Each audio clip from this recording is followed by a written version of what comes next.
Yeah. Shalom, shalom, shalom, shalom, shalom. Greetings, greetings, saints, in the name of Jesus. Thank you so much for tuning in. Sibonga kakhulu bafowethu. Yes, igama lami ngingu-ST wakadlamini. Sibonga kakhulu bantwana basekhaya. Thank you so much for tuning in. If it is your first time here, make sure that you subscribe and miss not any of our upcoming sessions. This is one of the sessions again. La khona esisuke sidila with the issues of the community, with the issues of izinto esuke zikhona lapha emphakathini ngokuhlukahlukana kwazo. Yes, namhlanje ke I'm joined by my esteemed guest enginawo lapha namhlanje, whom I'm going to introduce them in no time. Yes, so sibonga kakhulu ke bafowethu, thank you so much. Ngiyakhumbula ukuthi ngake nganidlalela kancane ngathi if mhlambe you have your family member, maybe unomuntu elingamazi ukuthi ukuphi, feel free to contact us. We'll try by all means to help you sikwazi ukulocatele lo muntu loyo. We have a good record with that. La khona esisikwazile ukuthi sikwazi ukuthi sixhumanisa abantu nezihlobo zabo lezi asabalahlekelana nazo. Or maybe you have your story, maybe nje could be anything, then feel free to reach out to us 0788 417 844, and then sikwazi ukuthi sibone ukuthi singayicoverisha kanjani indaba yakho. We are here for you. This is the voice of the church, the voice of the community, and the voice of the voiceless. So sibonga kakhulu bafowethu. Angithathele lithuba ke ngaleho moshe isikhathi ngibingelele ngamukele. Mhlawumbe ngiqale ngomama lapha. Mama nyaphila. Siyaphila kanjani? Si-right. Hallelujah. Uhamba kahle? Khamba kahle baba, konke ngokusizwa inkosi. Siyabonga. Amen. Siyabonga kakhulu mama. Mhlawumbe kwabaqala ukubona ungasipha nje i-introduction yakho. Okay. Mina mfundisi ngumama Mkhaba, noNhlanhla wakaKhaba. Okay. Ngithanda kakhulu uNkulunkulu. Yes. Omphilelayo sazomphilela kuze kube sekugcineni. Wow. Amen. Wow.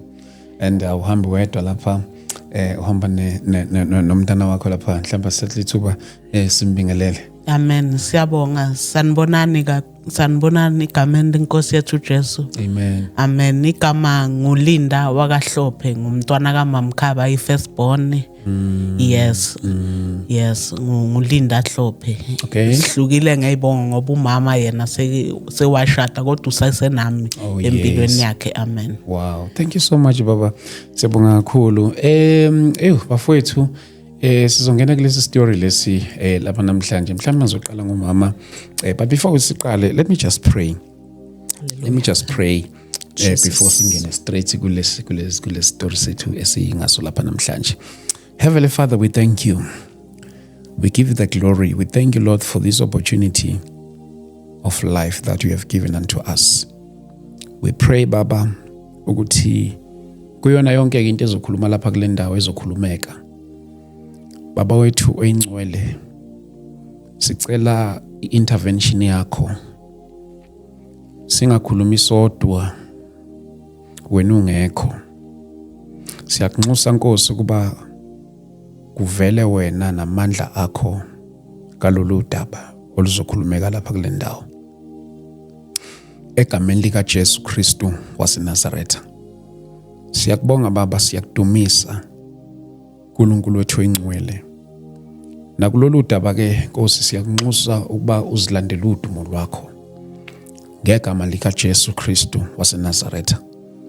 Bamba Baba, abantwana bakho befikile lapha. Ngiyathandaza Nkosi, hlala ke olimini labo ukuba bakhulume konke lokhu uNkulunkulu akumele bakukhulume.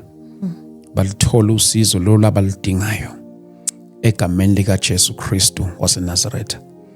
Akukho ke Nkosi okuhlula wena. There is nothing too hard for you.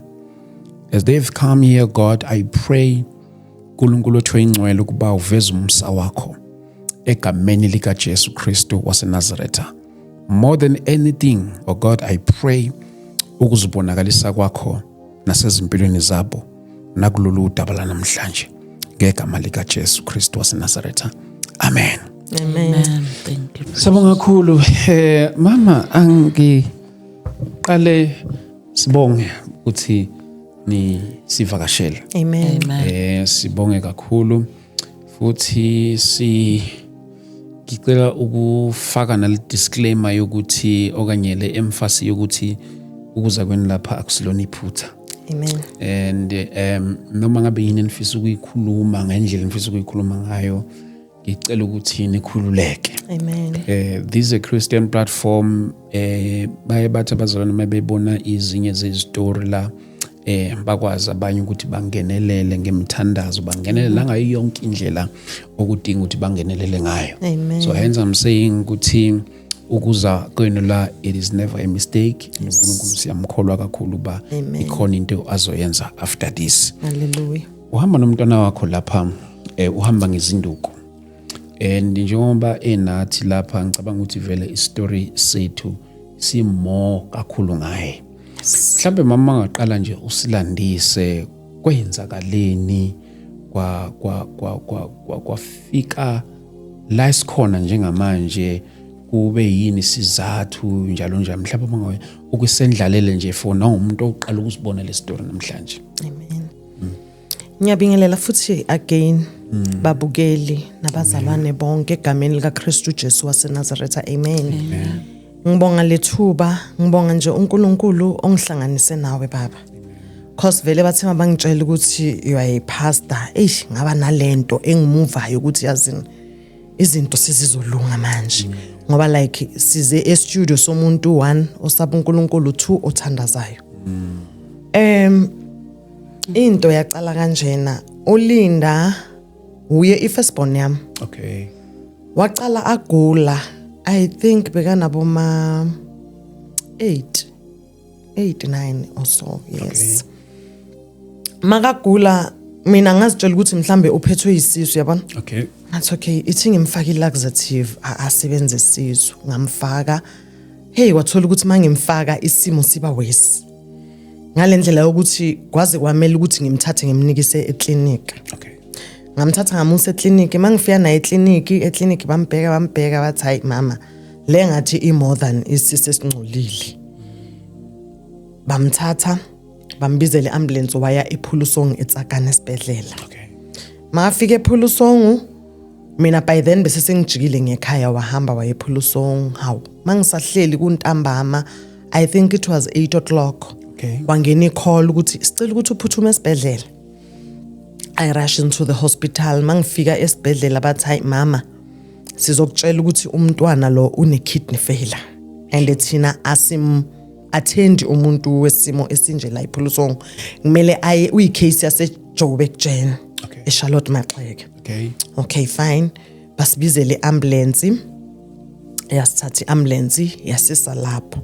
Bengizitshela ukuthi into encane, into nje ezoshesha ilungu, yabona? Okay, bam-attenda, waqala ke manje wathatha ama-treatment, wa-dialyze. Okay. Okay. Aloka ya dialyze ngiloku ngimkhapha. Hey, one day ngabona ngathi yazini seyangathi ukhulile manje uLinda, angeke ngibe nemali yokuloku ngihamba naye ngoba bekaya kayi3 ngeviki. Ngathi no, ithi ngifundi yazi nje umoya ingcwele wangiletha lento ukuthi mfundisa indlela and ngithemba uzobuya, uzohamba kahle. Ngamfundisa indlela. Hey, mangimfundisa indlela ngakusasa ngathi awukuhamba uyi1. Ngasala ngithi moya ingcwele, ngithi wena baba thumela ama-angels wakho ukuthi nje like indlela angayikhohlwa, bamgcine nje endleleni agcine aphephekile. Ngempela mazithi boma 5:05 by then besahlala eGelexdal. Okay. eBrakpan. Hawu ngambona nangu uyangena. Hayibo, hayi ngibonga uNkulunkulu ngithi baba wena omkhulu yaza awusishi amen, awusishi noma ngabe kuphi uhlala unathi, kukuhle kukubi unathi moya ingcwele. Ngambuza mfana uhambe kanjani, wathi mama ngihambe kahle azange ngize ngilahleke. Hayi waqhubeka ke sekahamba ayi1. So was this day ahamba ayesibhedlela, ayesivalisane kahle, bengimkhapha kayokhwela transport ahambe. Maka sahamba asendleleni ase-Joburg, phakathi eJoburg sekazo reach ukuyofika esibhedlela. That's when athola accident. Wathola accident lapho i-taxi lebe yiza bengasavumelekanga ukuthi irobot ilivulele mara uyabazi ke abo taxi driver baseJozi uforced ukungena, yathi le yabo Linda iyeza. Yachayisana neyabolinda ya overturn itaxi yakaLinda, ya overturn yaze yahlala yabheka phezulu ngomqolo. Amazingly baba uNkulunkulu mkhulu ngisasho namanje angeke futhi ngisuke kuye ngasuka kuye ngephi bashona bonke abantu bebaseTexini Sure. kwaphila uLinda and njengoba ngisho ngithi uNkulunkulu mkhulu nakuziphi izimo mabashona labantu uLinda wa collapse but makufika ama paramedics uLinda wagaina again conscious waphaphama watshela abantu mama ambulance ukuthi mina ngicase yase Joburg Gen ngiyadialyze aningihlabi nanoma yini aningiphuzisi nanoma yini ngicela ningisene Joburg Gen after that waphasa out futhi Sure. okay they called me bekusekuseni I think ngoba bekaphuma abo ma 5 endlini I think mathola leyo accident beziya kubo ma past 6 quarter past 6 Okay. they've tried to call me ngilele angizwa makhola ngizwa next sebafone no mama batshela mama is trying to call me akangitholi naye hayi ngabo ma 8 ekugcineni bangithole hayibo kunini sikufonela kunenkinga la ngithi mina inkinga yani bathi umntwana uthole accident baba ngacishe ngaphuma ngagijima ngeinyawo ngaze ngayongena eJoburg Gen ngalendlela ngiyengaba nervous ngayo but I've tried to set to myself God give me strength let me calm down ngoba ngizoze ngenza izinto ezi wrong nangempela uNkulunkulu wangiphi strength ngafonela usisi wami mangifonela usisi wami weza wangikhapha makangikhapha ngihambe ke eJoburg Gen masifike eJoburg Gen abakam-attend uboy usesepurchasing mind you uyithole nini accident amhlambe lapho seziya kubo ma 10 mangimthola ukustretcher istretcher sakhona basiphakamise uyabona mosla ikhanda uba ngathi uhleli yo baba ngabona igazi liwomele ebusweni nga screamer in such a way yokuthi bengizitshela ukuthi udaba kubuso ngalendlela engambona angayo bathi hayi mama Linda ukhalelani ngathi yo umntanami uyafa bathi no ngathi why adabu kubuso bathi akadabu kanga ubuso kuwomele igazi ngathi mara why ngam-attendanga masinyane lo muntu bokuwumuntu okuattendwa masinyane okay bam-attenda ke kwaba yiko konke I've tried ukuthi ngixhumane neref ngiclaim ngifake iclaim usathane bekalo mangixhumana neref ngifake iclaim hayi ngiyamangala kuhamba isikhathi ngithi isikhathi siba side manje ababuyi kimi labantu engiclaim nabo kanti njengoba bangabuyi nami bahambe necase mase sebaya bagowa deeper nayo icase seyithi mase seyikhipha yonke information uboy ukhose uzihengile bekazama ukucommit suicide Mana mama kukuphazamisa lapha kancane. yes Uyiclaima wena directly ku ref noma uyiclaima ngabameli. ngayiclaima vele ngabameli Okay. mangisaqala nje eqaleni Okay. ngaloko ngiclaima nabameli hayi ngabona laba abanganginaki bangabuyi kimi ngabayeka ngathola abanye mhlambe ngaze ngathola abameli kwaze kwaba kayi 3 ababuyi kimi bengingakashadi ngaleso sikhathi Okay. mase sengishadile sengiyalibeka udaba kuba bengishade naye eyibabukhaba nayi inkinga nginenkinga ngihlangabezana nenkinga kanje ngoba wangibuza vele mangithola nomfana ukuthi awu umfana wenza njani hayi ngimbekele yonke into abesethi ubabukhaba no khona into engase right la wayithola kubkonje accident ngichaze yonke into athi asiyeni epolice station yase Hillbrow siyobuza ukuthi kahle kwenzakalani mangifika lapho baba yo hayi vele izinto zicharagene kuhlangahlangene nje ngifike lapho bangithumele kulabafana abakhiphelana ama-file still abafana babakhipha i-file bathi mama le file lithi umuntu commit suicide ngithi no nangu umuntu ngihamba naye akakhomithanga suicide bathi manje mama kwenzakaleni ngithi I really don't know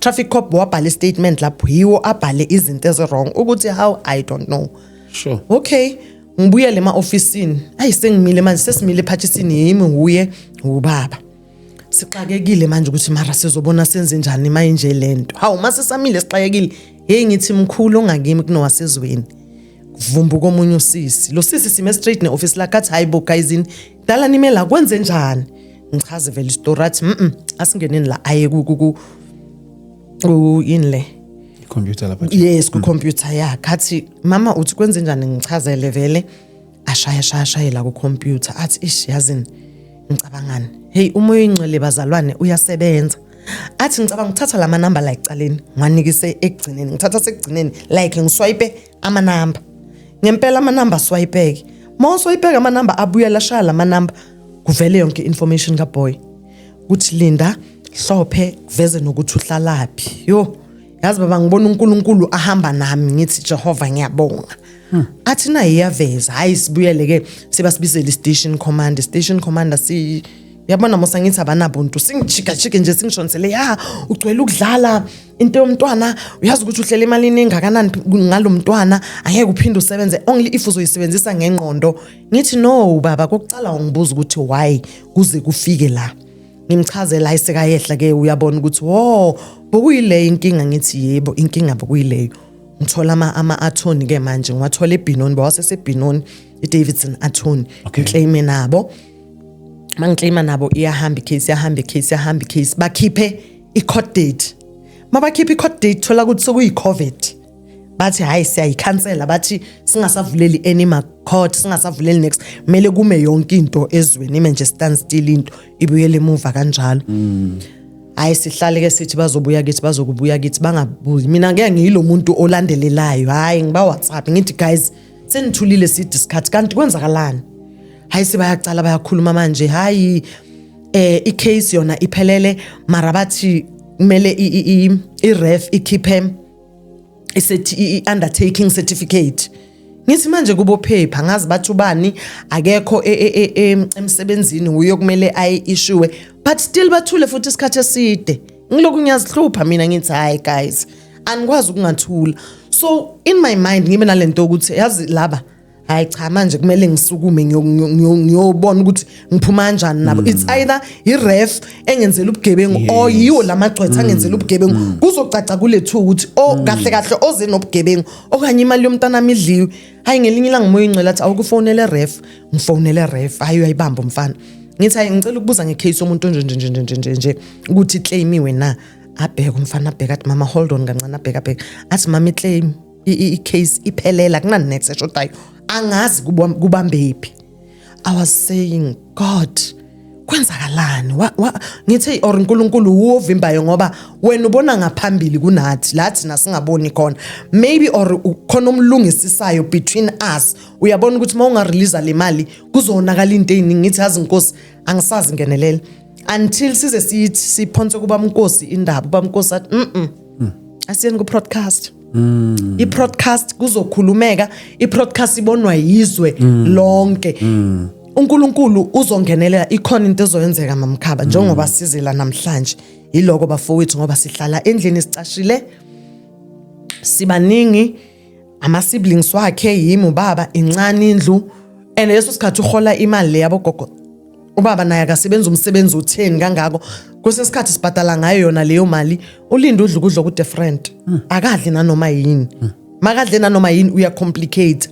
so nje ngicela nje ukuthi obhekile obonayo asize abantu asize ngihambile side lesikhathi 16 years yonke baba sure 16 years ngale 16 ngabe phela dala imali yaba khona ngabe sengithenga umuzi ngabona ukuthi ngenza kanjani ngafaka mhlawumbe imali kuma shares ngenzani but naku ku stagnant kumile ngifuna nokubuza indaba yokuthi mama since u mention indaba yokuthi bathatha abameli yes usobazamini yes lo qala ukuze kufike kulo wesithathu bahluleke kanjani bathi ithini update abakunikeza yona they didn't come back to me as ngisho baba mina ngokucabanga kwami ngicabanga ngathi bathe mababona indaba yokuthi case ithi umuntu commit suicide babona ngathi mhlambe mina yimi engihlanyayo bayiyekela kanjalo bebangabuyi kimi bazosho ukuthi wena mama lento othi uyaclaim umntana akho uthole accident most thina sibona into ekanje bebayiyekela just like that bese ngifuna omunye futhi njalo ngaze ngaphasa kulaba bes4 abangethi Davidson attorneys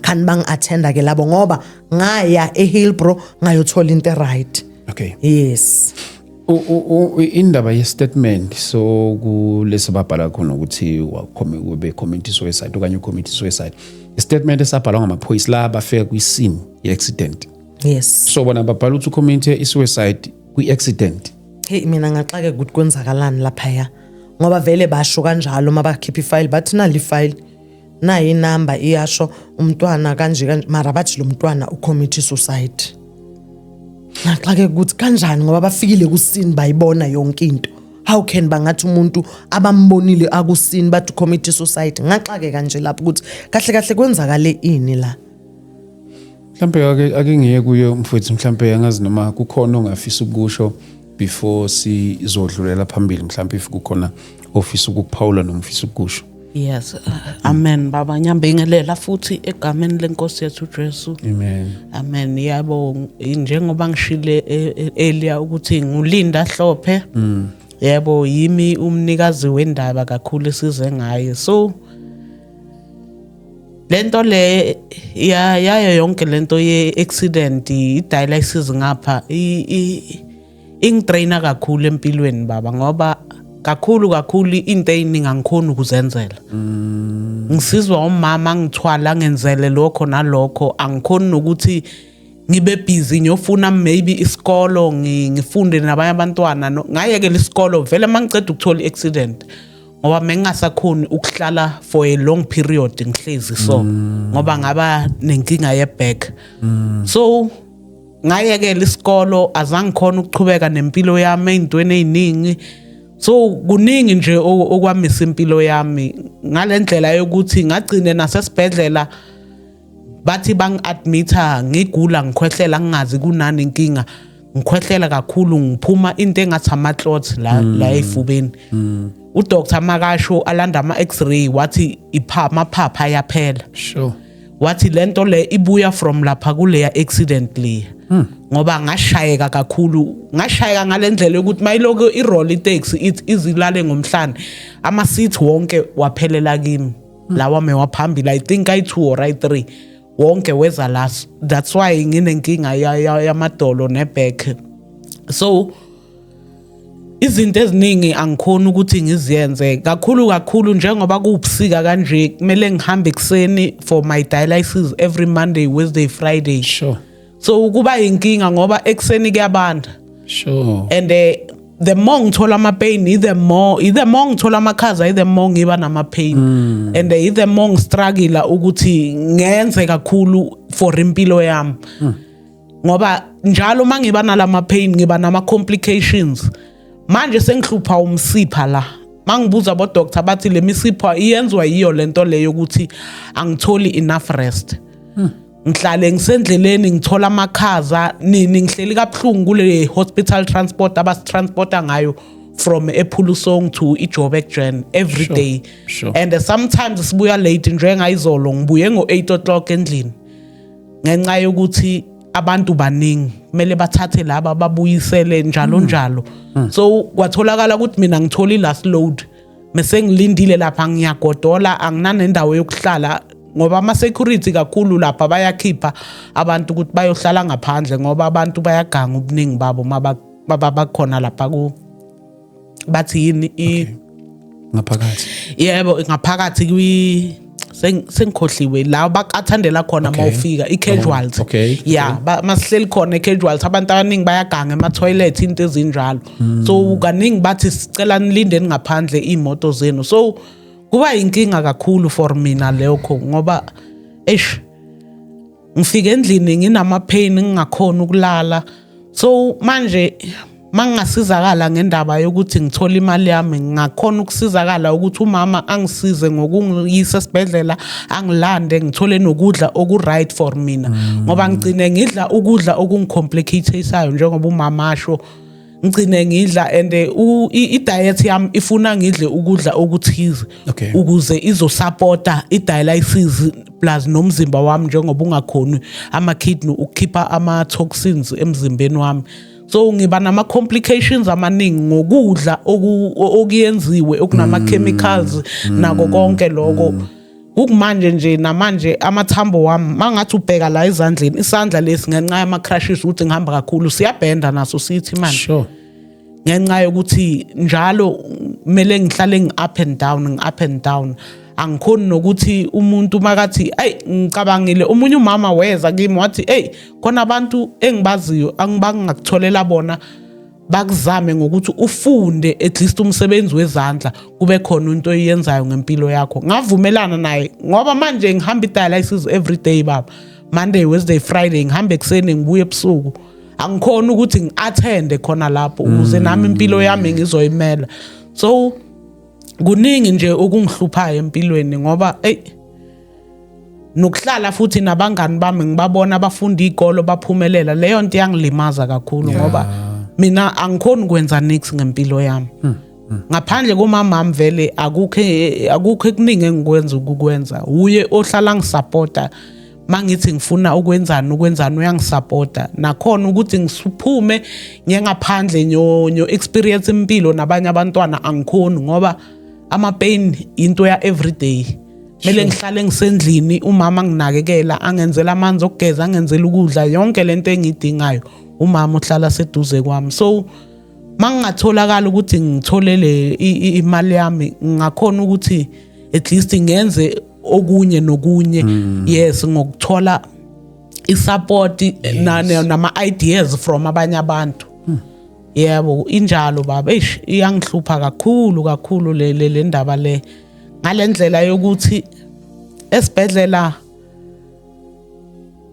nangapha njengoba ngihamba idialysis baningi abafowethu mengiphila nabo bashona so kuningi empilweni yami mangibheka nale ndaba yokushona kwabafowethu engangikhula nabo ngapha imali yami sengibona ngathi impilo mina ayikho right esidini lami kubonakala sengathi into ebambe la ingenxa yalesa statement yes nganoma yimi ngizwa kahle ngathi lesa statement sabhala amaphoyisa senake nazamani ukuya emaphoyiseni mhlawumbe nikhulume nabaphezulu kunabo about lesi story malunga nesi statement maybe mhlawumbe singakhona ukushintsheka ezingishilo baba angazi noma uyowangizwa kahle siye saya eHillbrow police station safike sasizakala okay istatement leso kwabonakala ukuthi statement esingekho nje at all mabashaya bathi bakhona ukuthi bathole the right statement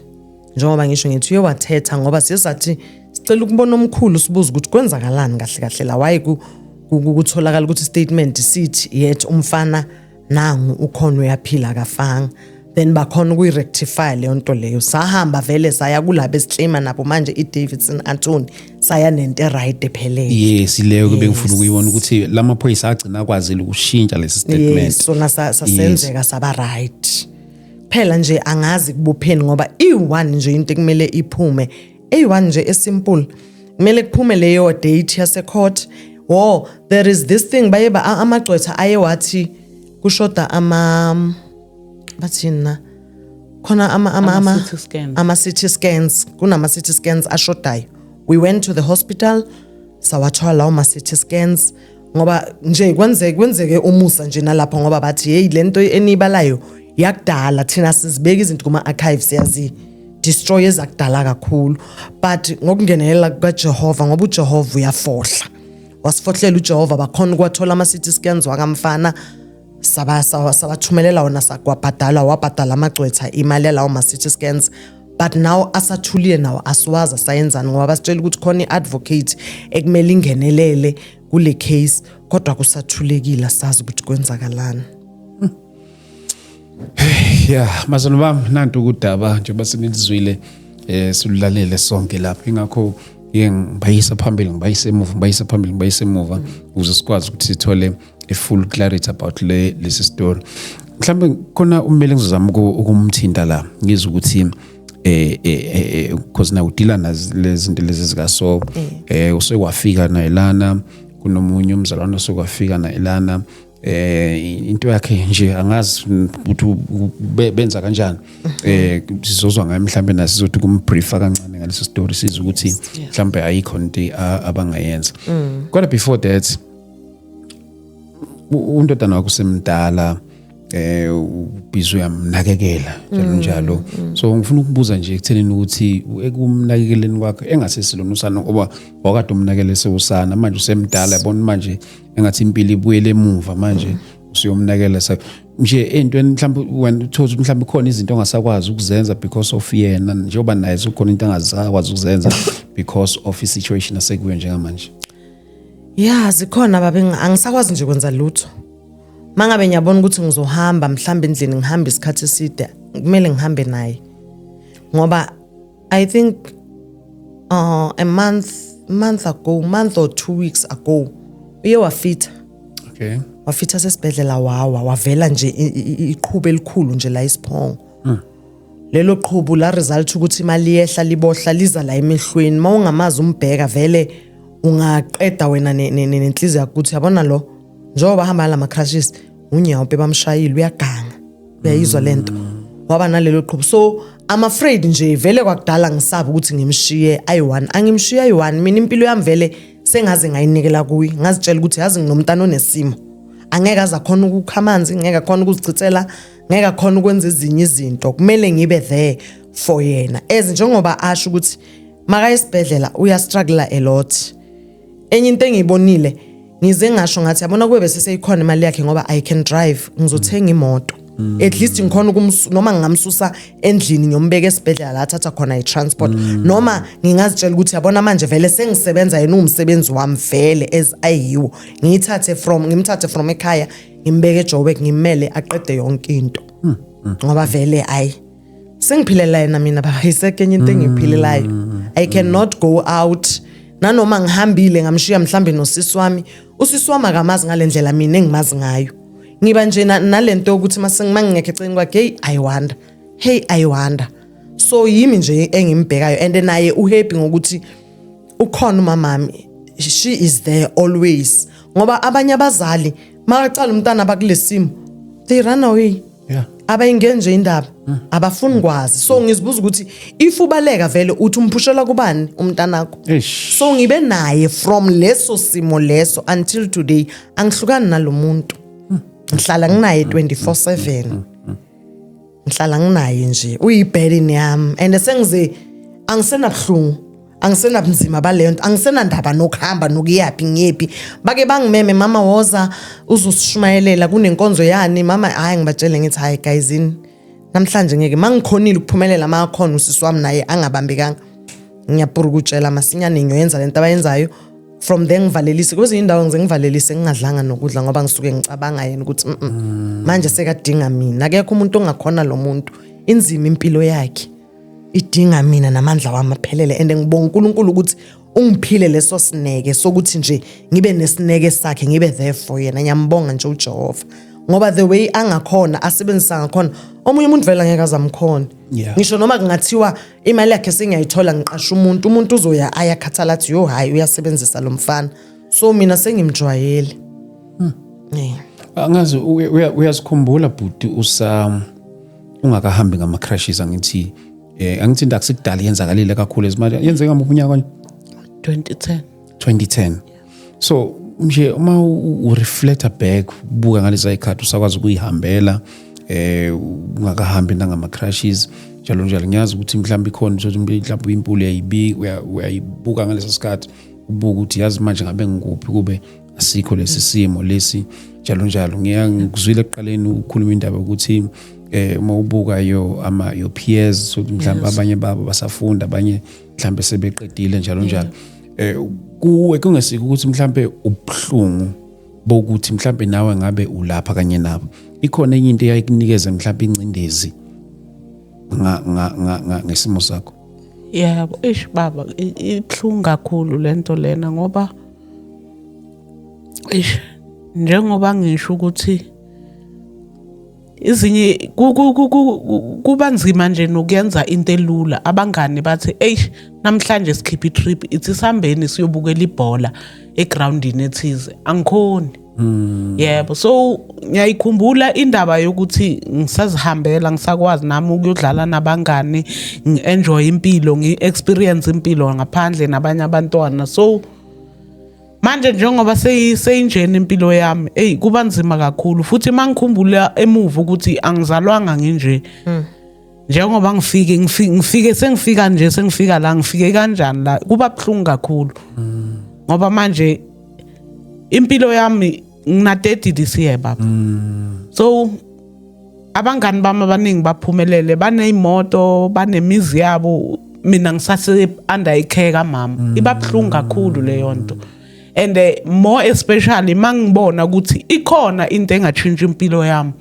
kodwa lento leyo angikhona ukuthi ngifinyelele kuyo ngenxa imbangela engazi ukuthi isukaphi kwenzakalani. So ibhlungu kakhulu lento leyo, ipain engihamba nayo every day ukuthi noma ngilapho esibhedlela bangishile ngetransport kumele ngilinda ama transport ngicabanga ukuthi yazi impilo yami ime kanje, okay nyakwamkela ngibhekana naso isimo, kodwa why ngingakhona ukuthi ngibe right ngoba kaningi abantu abalimele emva kwami abanye mengihlangana nabo ngihamba nabo same clinic la ngihamba khona mangihlangana nabo bangitshela ukuthi hey thina mina ngiyitholile imali, mina ngihappy, mina u1 ungo2 manje mengihlangene nomunye baba wathi yena sekane unama Bolt i3 amsebenzelayo.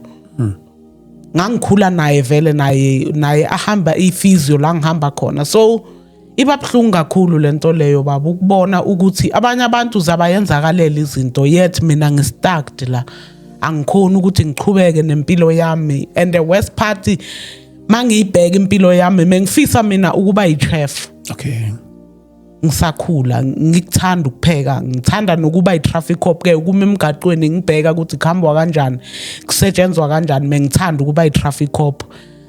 Kodwa ke ngenxa yesimo nokuthi ngihlukane nesikolo ngingazimiselanga ibabhlungu kakhulu lento leyo empilweni yami ukuthi kuba ngathi ngithwele kakhulu nje ngoba ngapha ngibhekane naso lesimo seref, ngapha ngibhekane nesimo sedialysis. Kuba nje too much for mina. Kuba too much kakhulu baba. Wow. Ngicela ukuzama lo mzalwane. Amen. Ngizwe ukuthi uthini. Ngathi nginabameli abawuthula. Ufuna ukuthi mhlambe ke sizwe ilokuzane they are take bobabili. Ngazi baba ngifuna ukubona ukuthi iyavela yini akuveli lutho lapha le lozane yakho le device yakho lapha mhlambe awube ungicheckela yona sibone ukuthi singayifaka ngoba ngifisa ukuthi bazwakale kahle labo bantu ekhaya mhlawumbe ukuthi uyichecka lapho. Kunabameli engifisa ukuthi ke sibathinde yes ke sizwe ukuthi mhlambe bang-advise kanjani yes kulona loludaba sesiside kakhulu isikhathi. Uma ngizwa abantu masuke sikhuluma ngoref noma ngingazi ukuthi maximum period yayibe isikhathi singakanani, but I don't think ukuthi ungafika 16 years. Ukhona nje umunye usisi mangumla kahle I think yena kwaba u3 years. Umunye khona umunye ngangezwe naye kwaba u4 years maximum. You see, so this one I think it's over. Mhlawumbe bayabathina abanye uthola mhlawumbe uthola khona abanye nababa kwisimo sithi masifane, mhlawumbe uthi ba advisor njalo mhlawumbe umuntu uzothi naye laba baclaimayo. Mhlawumbe bayabathini, mhlawumbe abanye ngiyazi phela umunye umuntu uzothi hayi mina kwathatha isikhathi singaka ngoba ngenza kanje. Mhlawumbe awukazi uhlangane nezinto ezikanjalo. Ngike ngahlangana nayo mfundisi khona ubaba umama oke washo wathi ithatha isikhathi into yami yeref la sengithi ngiphonsa ithawula ngizitshela ukuthi hayi mangabe ngidliwe o mangabe kwenzakaleni angazi kwenzakaleni maruthi yana after 10 years wabona izinto seziba right, afonelwa ama lawyer asho ukuthi woze court waye court wahlala leso sikhashanyana imali yakhe yangena. Abanye ke baye bathatha boma 3 years 4 years futhi mangibatshela bathi hayibo kanjani wena isikhathi eside kangaka ngithi hey mina ngazi ukuthi kwenzakalani, kodwa nabo bebangitshela bathi yazini phakama uyofuna abameli, phakama wenze something, ungahlali nje uthi deqe, iba nento oyenzayo ngoba if uhleli vele ayikho into ezoshukuma, but if unyakaza nawe ukhona lo ozoyizwa ivoice yakho angenelela athi ngiyangenelela ke la kulesimo. Kangangokuthi before ngiza la ku podcast bengike ngacabanga ukuye ephepheni ngiyoba expose ephepheni ngoba bese ngivuka ukuthi enough manje ngifed up lento ayingicaceli nje ukuthi yapi, ngithi yabona manje ngiyoba expose ephepheni, ngifuna lamaphepha aphezulu kahle bengizitshela ukuthi vele ngiyotargeta abo star, yabona lamaphepha aphezulu ngiyawazi afundwa yilabantu abafundile, ngenze ukuthi nama lawyer namagqwetha ayahlangana nalendaba bese bayakhona ukuthi bangithola ukuthi mama kanti kwenzakalani, bese ngiyachaza istory ukuthi nayi into ehambayo maybe bengizosizakala bengazitshela lokho. so wavela kuba mkhosi wathi no asiyeni ku broadcast. Okay. Yeah, ngifuna ukwenza kanje. Mhlamba ke siqale kanje mama. Yeah. Before ngizofonela lo mmeli lo wokuqala. Ake sithi nanku Rafu laleli nje manje. Yes. Yini ongafisa ake sithi nanku lalela. Yible message ongathi uyafisa ukuthi bayizwe mhlawumbe ufila sengathi khonto abangayazi ngalesi story. Mhlawumbe yini le ongafisa that message ongafisa ukuyidlulisa kubona if ke sithi number omunye wabo njengamanje balalela lapha le show. Engingafisa ukusho ngaso sonke le story ukuthi ngikhulekela ukuthi nje like ngifisa ukuthi umnikazi wemali ayithola sese-right asaphila. Angeke kungisebenzele mfundisi wami ukuthi ayithole ngiyithole sekafile. Ngithi ngizomfakela amantsha expensive, ngizomenzelana ibox eli expensive. Ulimele yena. Akulimalanga mina. Angeke ngize ngibenefite kuleyo mali umnikazi wayangasekho. That's why ngiyipush ukuthi makwenzeka ukuthi ifike ezindlebeni ezi-right. Whoever omamela obonayo ukuthi I can ngazingena kule icathulo zalabazalwane ngike ngiyenze izinto zenzeke. Ngifisa ukuthi nje athola imali yakhe asaphila asese-right akhona ukuzidlela imali yakhe ayi-enjoy. Let's do this. Yes, let me do this. Perfect. Lo munye umeli bengaze ngamalokuzana maybe awuthi ke ngemo hijack lapha.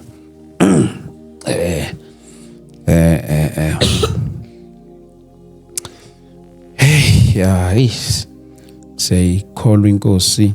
Yes. Kuba izosiza.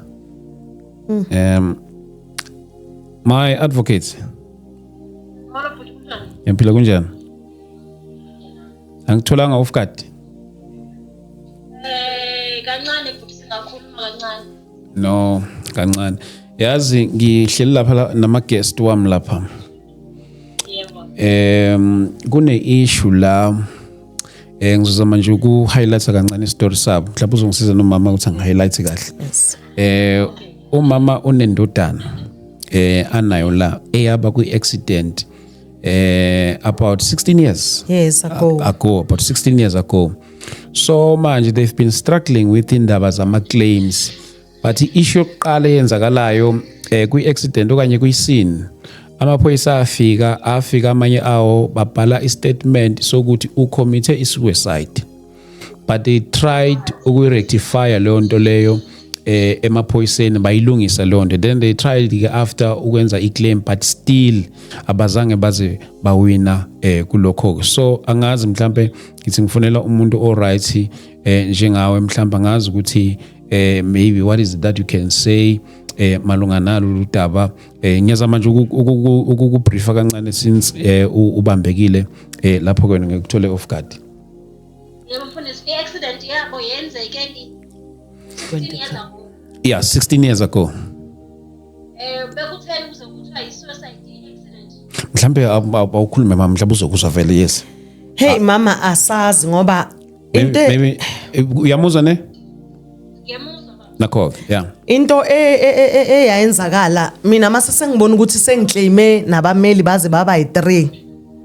Yebo. I went to the police station Hillbrow police station Joburg.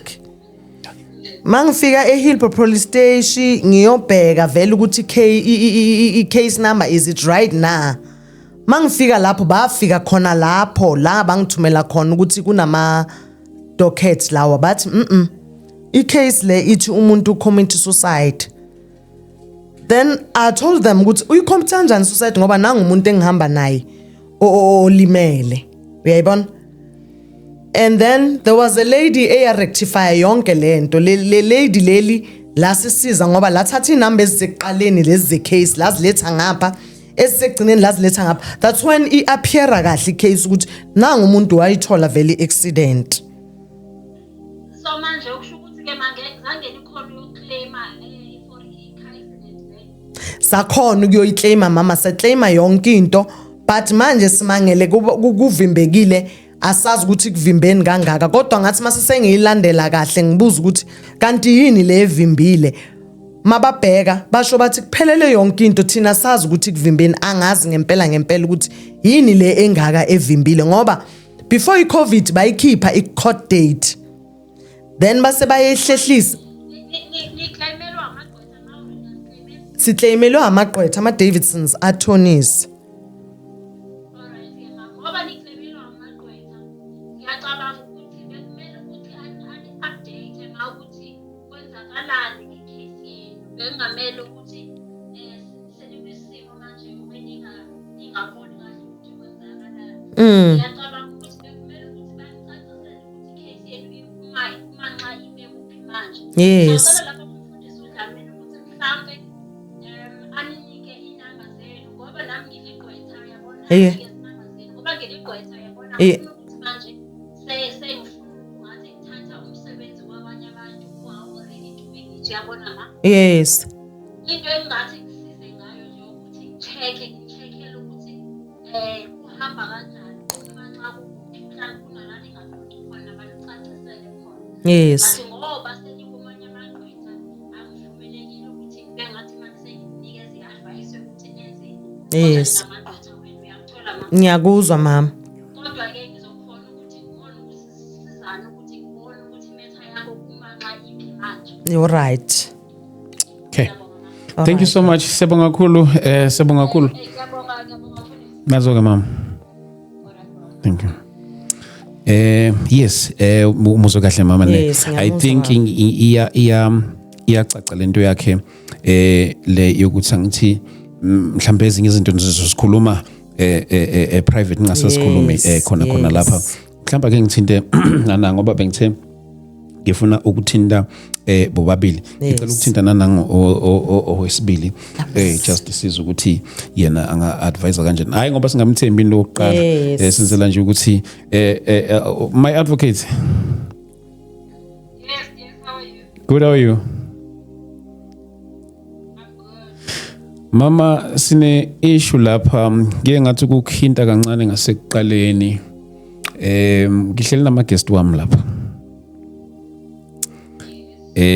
njoba ngihleli nawo lapha kune issue mhlamba ke ngithi mhlamba ngenze kanje ngicela umama akubriefe kancane nje I think izokwenza a lot of sense kuwena angazi noma ungaba nasisikhathi sokumlalela yeah kancane nje mama ukhulume naye mama kancane sawubona mama ninjani Sawubona sempilo njani mama? ngiyaphila mama yazi ingxaki ikuphi la umfana wathi makathola i-accident ngaclaima namagcwetha waze waba mathathu kodwa eclaimeni kwami nalamagcwetha hayi mabangiclaimela baloku bangiclaimela bobathathu ababuyi kimi bayayithulela and then ngase ngicabanga ukuthi no mangike ngiye e-police station i-police station lebe ithatha statement somntwana eHillbrow police station I went to the Hillbrow police station mangifika eHillbrow police station ngibanikeze konke bacheke mabayecheka ngale mafayilini bathola ukuthi ifile lakalinda lithi ucommittee isociety umfana wami lo waba ku accident I was like mina kubo ucommittee society kanjani ngoba nanga umuntu engihamba naye uye lo owe umnikazi we-accident okay I went to the other lady khona lapha police station that lady helps me yathi mama ngoba nyawabona amanamba nawa we-case ake siwashintshanise lamanamba siwashintshanise aseqaleni asegcineni ezekuqaleni ngempela makayenza kanjalo kwavela vela ukuthi ulinda wakahlophe wathola i-accident kwaveza nje yonke into eyabhaleka lapho sayithatha from lapho ke sayoclaima namagcwetha lawo esiwathole manje ama-Davidsons attorneys but nawo nje masiloku sikhuluma nabo bathi nabo abantu baserefu abakhona ukuthi basinikeze i-court date iref ayifuna ukukhipha i-court date kuze kube namanje lento le ina 16 years ago uyenzeka le yale case ayinamhlahlandlela nje oqhubekayo asazi kwenzakalani yiko lokho nje ma The best solution I can give you is uzonikeza ubaba egameni Yes. ama-number, because there are numbers that you can SMS, okay there are numbers that you can also call. Yes. So that you can call directly with the road accident fund and just find out what's happening with the file, Yes. what's going on, because now you're not receiving any joy from the attorneys. yes Yes. And then the road accident fund can then give you a way forward. Yes. But I will also advise you that when they say that they're not receiving the data, it cannot be untrue. Because our courts in South Africa have a backlog, particularly here in Pretoria. yes So they've got a backlog. Maybe they would have done the application. They're still waiting to be allocated a date. The dates now are currently sitting in 2033.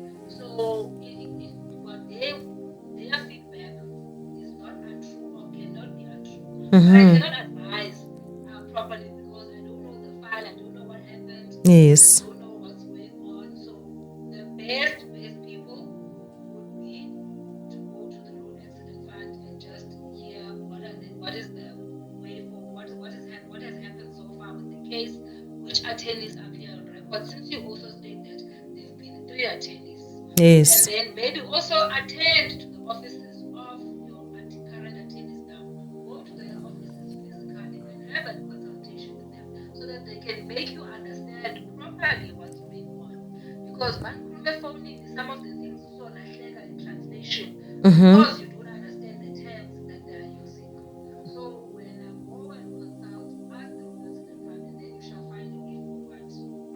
yazi mama ngiyaxolisa Yeah, khuluma mama. mama ngike ngaya eRef ePitori mangifika eRef ePitori khona ilady engalithola le lady masikhuluma nalo yathi sicela iID yomfana thathi iID yomfana wabheka wathi case yenu ivaliwe I was like ivalwe kanjani wathi khona izinto ezingalethwanga amagcwetha ayiphelelanga icase but to my surprise ngeke ngafonela road accident fund kunomfana engamthola wathi mama ngiyacakeka ngoba yonke into yakho ngibona mina iyenzekile itholakele uhambe bonke abo doctor everything it's okay but angazi kubambeni ke manje ukuthi kuphuma i-court date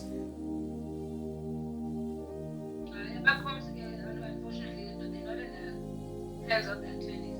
yes Just a procedure. Maybe what you can do now is go to court with the case number. When they get to the case number, Case number. yes case number nginayo ma yeah, maybe go to court with the case number. Make a click of the court and just also find out. Try and go find out. You just want to know what's happening inside the court file. Yes. How are you going to understand what's happening in the court file when you don't know the legal terms? yes Maybe you can even talk to the clerks there so that they can make you understand. How far back the court dates are sitting. yes Indaba yokuthi ugcine u-involve with different attorneys akuyiphazamisini iclaim nje umama eshilo nje ukuthi ugcine sesizwa ngabantu abameli mhlambe sebela ku 3 akuyi-affect mhlambe iclaim somehow. No, it doesn't affect the claim. It shouldn't delay the claim. But every single time it changes, why is she changing? Okay, mhlawumbe ngamphendula. yes Why are you changing the attorney? yazi why bengiyichange sithandwa sami ama-attorneys ngaclaima nale yokucala ngiyacabanga mase sebahamba neclaim bayibona ukuthi ithi umuntu lo commit suicide bebayiyeka kanjalo bangabuyi kimi nabesithu ngiyacabanga babona lokho bayeka nalabo besikhani laba bes4 njengoba ngisho ngithi nyengaye Hillbrow police station sengibuya nento evalid ezwakalayo that's when iclaim ikhona ukuchubeka kulaba ngiyacabanga yilento yokuthi bathema bathi bayabheka icase ithi commit suicide I can't advise Mama because I don't know. You need to have proper consultations with the attorneys. From the sound of what you're saying, maybe there was a miscommunication between you guys. yeah I'm not sure. I really don't know the I don't have contents of the file, so I can't even say if Bati Baniwe Road Accident Fund is invalid, number reasons why Bati Baniwe.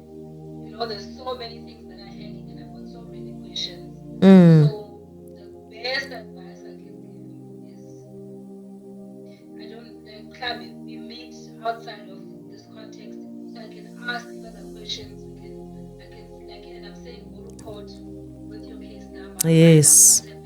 Yes. So you call the road accident fund, and the road accident fund says everything should be proper. Your attorneys are also saying that they're waiting for a court date. I reiterate, and I will not dispute what they're saying, that they're saying they're waiting for a court date. Yes. Our court cell procedures, they could have then applied properly to get the court date, but allocation does not depend on the attorneys.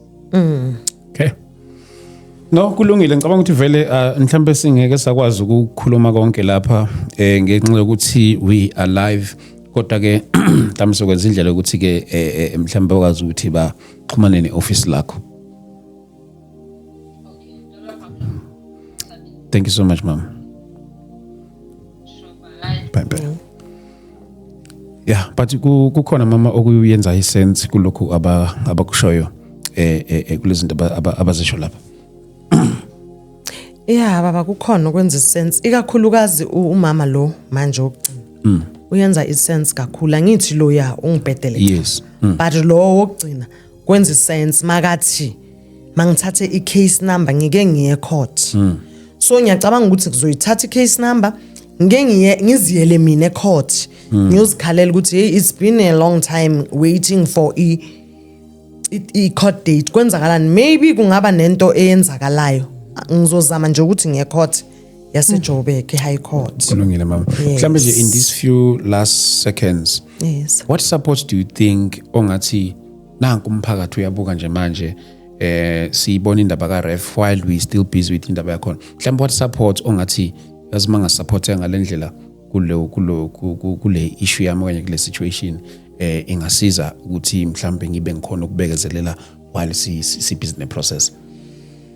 Hey, as I was saying, mfundisi wami ukuthi ngiyasindwa ngenxa yakaLinda. Kokusinye isikhathi ukahlala ngayi esibhedlela ngoba sisuke singanamali. Yeah.